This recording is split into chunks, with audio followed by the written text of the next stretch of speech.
ஏற்படும் ஓர் இன்பமதே எவ்வாறு சொல்லுவேன்? இன்ப ஊற்று என நிறைந்த இறைவா எனும் போதிலே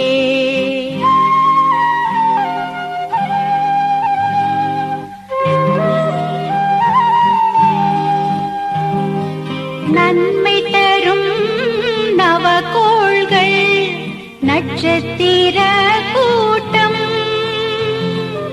நாடகத்தே காணுகின்றேன் நடனமாடும் காட்சியாய். நன்மை தரும் நவகோள்கள் நட்சத்திர கூட்டம் நாடகத்தே காணுகின்றேன் நடனமாடும் காட்சியாய். நாடகத்தே காணுகின்றேன் நடனமாடும் காட்சியாய். இன்ப ஊற்று என நிறைந்த இறைவா எனும் போதிலே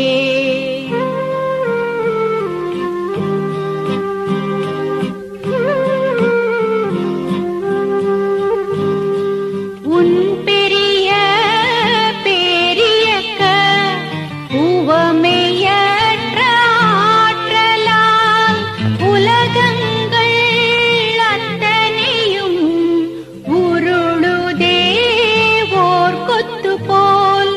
உன் பெரிய பேரியக்க உவமையற்ற ஆற்றலால் உலகங்கள் அத்தனையும் உருளுதே ஓர் கொத்து போல்.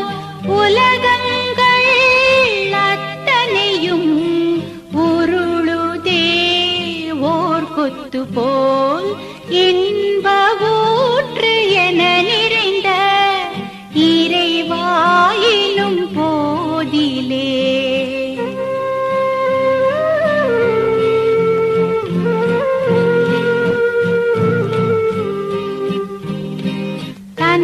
தன்மயமாய் தானதுவாய் தவறிடாது இயக்கும் உன் தன்மையிலே என்ன என்ன தவமது ஆனந்தமே.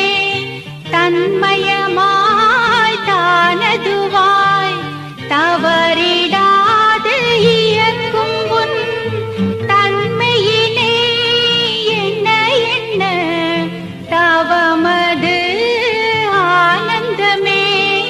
தன்மையிலே என்ன என்ன தவமது ஆனந்தமே. இன்ப ஊற்று என நிறைந்த இறைவா எனும் போதிலே ஏற்படும் ஓர் இன்பமதே எவ்வாறு சொல்லுவேன்? இன்ப ஊற்று என நிறைந்த இறைவா எனும் போதிலே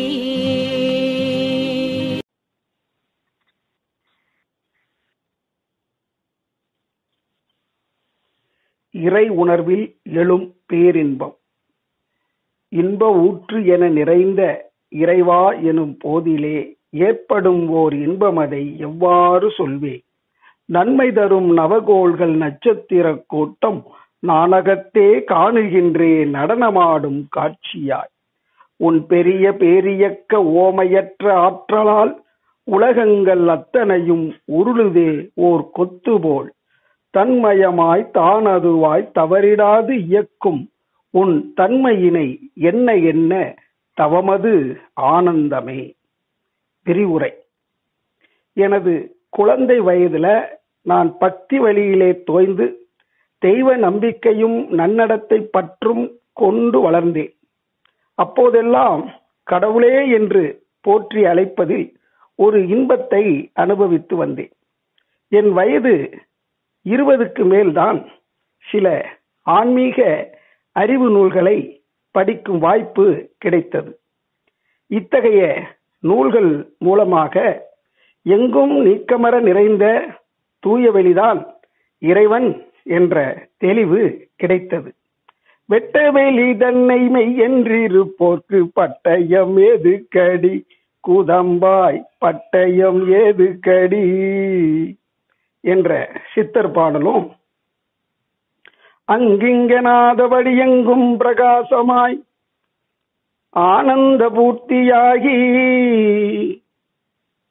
அருளோடு நிறைந்தது தன்னருள் வெளிக்குள்ளே அகிலாண்ட கோடி எல்லாம் தங்கும்படிக்கு இச்சை வைத்து உயிர்க்குயிராய் தலைத்தது எது? மனவாக்கினில் தட்டாமல் நின்றது சமய கோடிகள் எல்லாம் தம் தெய்வம் எம் தெய்வம் என்று எங்கும் தொடர்ந்து எதிர்வழக்கிடவும் நின்றது எங்கனும் பெருவழக்காய் யாதினும் வல்ல ஒரு சித்தாயி இன்பமாய் என்றைக்கும் உள்ளதெது? மேல் கங்குள் பகலர நின்ற எல்லை உளதெது? அது கருத்திற்கு இசைந்தது அதுவே கண்டனவெலாம் போன ஒரு வெளியதாகவே கருதி அஞ்சலி செய்துவார் என்னும் தாயுமானவர் பாடலும், சூழ்ந்தகன்று ஆழ்ந்து எந்த முடிவில் பெரும் பாலேயோ சூழ்ந்ததனில் பெரிய நன்மலர் ஜோதியேயோ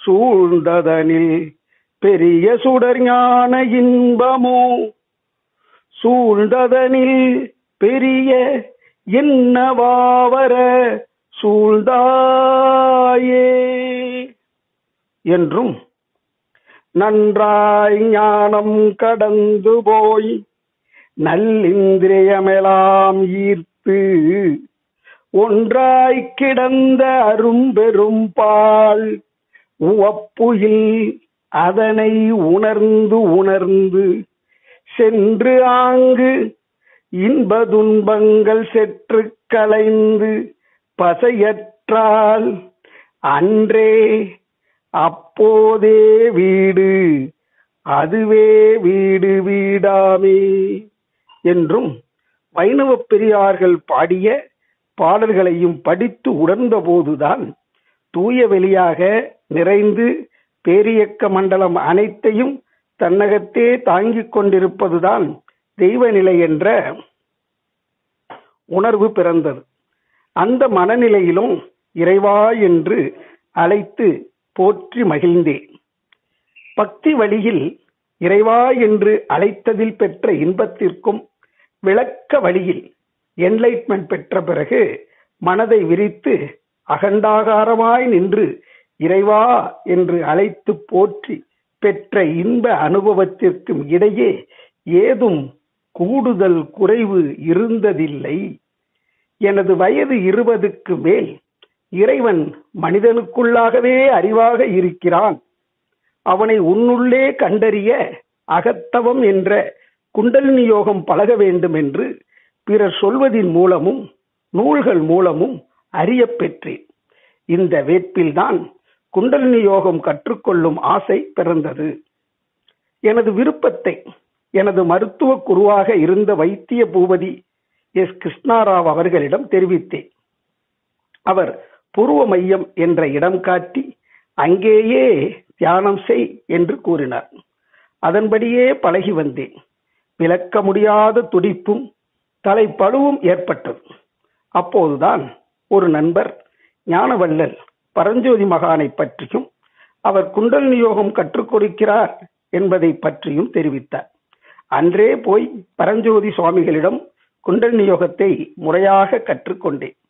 அவர் தீட்சை அளித்த ஒரு வாரத்திற்குள் இறங்குபடி தீட்சை என்று சாந்தியோக முறையை கற்பித்தார். சாந்தியோகம் என்ற தவ முறையை 3 நாட்கள் முறையாக பழகிய பின் தலைப்பழுவும் அதிக விரைவாக நெற்றியில் உணர்ந்த துடிப்பும் சமமாகி விட்டன. பிறகு எல்லா தவமுறைகளையும் உணர்ந்து கொண்டேன். ஆக்கினை தவமும் பிரம்மயோகம் என்னும் துரிய நிலை தவமும் ஆழ்ந்து செய்ய செய்ய எனக்கு உள்ளுணர்வாக சக்தி கல ஸ்தவம், சிவகல தவம் இரண்டும் உருவாயின. பொருள் தொடர்பு, மக்கள் தொடர்பு, புலனின்பம், புகழ், செல்வாக்கு இவைகளில் ஈடுபட்டு மனமானது பல நிலைகளில் அலைச்சுழல்களாக இயங்கிக் கொண்டிருக்கும் நிலையிலிருந்து அமைதியான இருப்பு நிலைக்கே வந்து நிற்கும் அனுபவம் கிடைத்தது. நிலைக்கும் அலைக்கும் இடையே எனது ஆராய்ச்சி தொடங்கியது. நிலையானது அறிவு, அது பொருள் என்றும், அலையானது செயல், மனம் என்றும் உணர்ந்தேன். தொடர்ந்த முயற்சியில் கண்ட தெளிவுதான் இறைநிலையே அறிவாக இருப்பதும், அவ்விறைநிலையின் நுண்பகுதி சுழல் இயக்கமே விண்ணெனும் உயிர்த்துகள்கள் என்றும், உயிர்த்துகளின் சுழலிலிருந்து எழும் விரிவலையே இருப்பு நிலையோடு இணைந்து காந்தமாக பேராற்றலுள்ள தெய்வீக மறைபொருளாக இருக்கின்றதென்ற உண்மையையும், அக்காந்த ஆற்றலின் தன்மாற்ற விளைவுகளே அழுத்தம், ஒளி, சுவை, மனம் என்ற 6 தத்துவங்கள் என்றும் தெரிந்து கொண்டேன். யான் உணர்ந்த காந்த தத்துவத்தை எனது வாழ்வின் நிகழ்வுகளோடும், பேரியக்க மண்டல பரிணாம தோற்றங்களோடும், விஞ்ஞான கருத்துக்களோடும் ஒத்து பார்த்து ஆராய்ந்ததிலே காந்த தத்துவ தெளிவு மனநிறைவோடு கிடைத்தது. பேரியக்க மண்டலம் முழுவதும் அணு முதல் அண்டகோள்கள் அனைத்திலும் வான்காந்தமாகவும் உயிரினங்களிலே ஜீவகாந்தமாகவும் விளங்கும் தெய்வீக பேராற்றலிலே ஊடுருவி நிறைந்து இருப்பு நிலையாக அமைந்துள்ள மறைபொருளை இப்போதெல்லாம் இன்ப ஊற்றாய் நிறைந்த இறைவா என்று அழைத்து போற்றுகின்றேன். இவ்வாறு இறைவா என்று கூறும்போது எழும் ஒளி, அதற்கு மூல நிலையான ஜீவகாந்தம், அதை ஒளியாக மாற்றித்தரும் உடல் செல்கள், இவ்வுடலிலே ஓடும் இரத்தம், மன அலை அனைத்தும் ஒன்றிணைந்து தோய்வு பெற்று எனது அறிவிற்கு அதன் படர்க்கை நிலையான மனதின் மூலம் ஏற்படும் இன்ப உணர்வை எவ்வாறு மொழியின் மூலம் விளக்கி கூற முடியும்? உள்ளே ததும்பி எழும் இன்ப வெள்ளத்தில் திளைத்துக் கொண்டிருப்பதை பிறர்க்கும் உணர்த்தி அனைவரும் இதே போன்ற இன்பம் பெற வேண்டும் என்ற ஆர்வம் உண்டாகிறது. ஆனால் இந்த பேரின்பத்தை எவ்வாறு பிறர்க்கு உணர்த்துவது என்பதற்கு வார்த்தைகள் இல்லாமையால் விளக்க இயலாமையை உணர்த்துவதே இங்கு ஏற்படும் ஓர் இன்பம். அதை எவ்வாறு சொல்வேன் என்று திகைப்பை வெளிப்படுத்துகின்ற சொல். இன்ப ஊற்று என நிறைந்த இறைவாயினும் போதிலே ஏற்படும் ஓர் இன்பம், அதை எவ்வாறு சொல்வேன்? பேரியக்க மண்டலம் முழுவதும் நீக்கமர நிறைந்து எல்லா இயக்கங்களையும் திருவிளையாடலாக நிகழ்த்தி கொண்டிருக்கும் வியத்தகு மறைபொருள்தான் காந்தம்.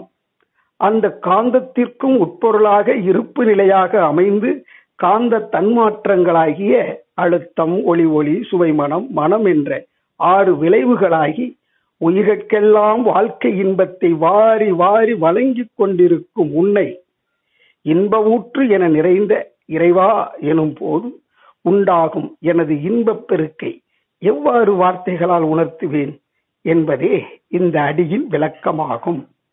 இந்த பேரின்பத்தை விளைவிக்கும் இறையாற்றலின் திருவிளையாடல்களை விளக்குவதே இக்கவியின் மற்ற 3 அடிகளும். நன்மை தரும் நவகோள்கள் நட்சத்திர கூட்டம் நாணகத்தே காணுகின்றே நடனமாடும் காட்சியாய். விண்களின் கூட்டுதான் பஞ்சபூதங்கள் என்றாலும் விண், வெளி என்ற 2 விகிதாச்சார கூட்டுக்கேற்ப ஒவ்வொரு பௌதீக பிரிவும், அதாவது பூதம், காந்த அலையின் தன்மையில் வேறுபாடுகளை கொண்டிருக்கின்றது. அதற்கேற்ப அழுத்தம், ஒளி, சுவை, இவற்றின் அளவும் அதன் விளைவுகளும் ஒவ்வொரு பௌதீக பிரிவிற்கும் வேறுபடுகிறது. இத்தகைய பௌதீக பிரிவுகளை ஒவ்வொரு அளவில் கூட்டாக பெற்று சூரியனை சுற்றி இயங்கிக் கொண்டிருப்பன 9 கோள்கள். உலகில் வாழும் உயிர்களுக்கெல்லாம் வாழ்வின் இன்பத்திற்கு வேண்டிய காந்த அலைகளை ஓயாமல் பரப்பிக் கொண்டிருப்பன நவகோள்கள். எல்லா கோள்களும் வீசும் காந்த அலைகள் உயிர்களுடைய நன்மைக்கே ஆகும். இந்த 9 கோள்களையும் நட்சத்திரங்களான சூரியன்களையும் காணும்போது எனது உள்ளம் அவையெல்லாம் அளவு தவறாமல் ஆடும் நடனத்தைப் போல நெறி பிறழாமல் உலவி வருவது கண்டு உவப்பு பெறுகிறது. உன் பெரிய பேரியக்க ஓமையற்ற ஆற்றலால் உலகங்கள் அத்தனையும் உருளுதேவோர் கொத்துவோல். இரண்டாவது அடிக்கு கொடுத்திருக்கும் விளக்கமே இந்த மூன்றாவது அடிக்கும் பொருந்தும். தன்மயமாய் தானதுவாய் தவறிடாது இயக்கும் உன் தன்மையினை என்ன என்ன தவமது ஆனந்தமே. இறைவா, நீயே உனது துண்டுபட்ட பகுதி நிலையில் பேரியக்க மண்டலத்தின் இயங்கும் பொருட்கள் எல்லாமாக இருப்பதால் உனது தன்மை அனைத்தும் ஒவ்வொன்றிலும் அமைந்துள்ளதை உணர்கிறேன்.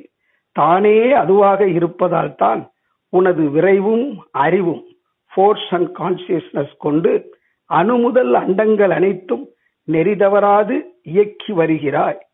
இந்த உண்மையினை உணர்ந்து உணர்ந்து அதில் லயமாகும் தோறும் அந்த மனநிலையே எனக்கு உயர்ந்த தவமாக அமைகிறது.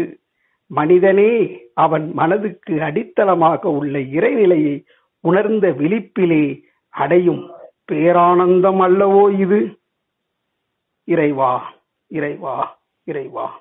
ஆசான் அருள் தந்தை வேதாத்ரி மகரிஷி அவர்கள் வாழ்க வளமுடன். அவர்கள் அருளிய வேதாத்திரியம் வாழ்க வளமுடன்.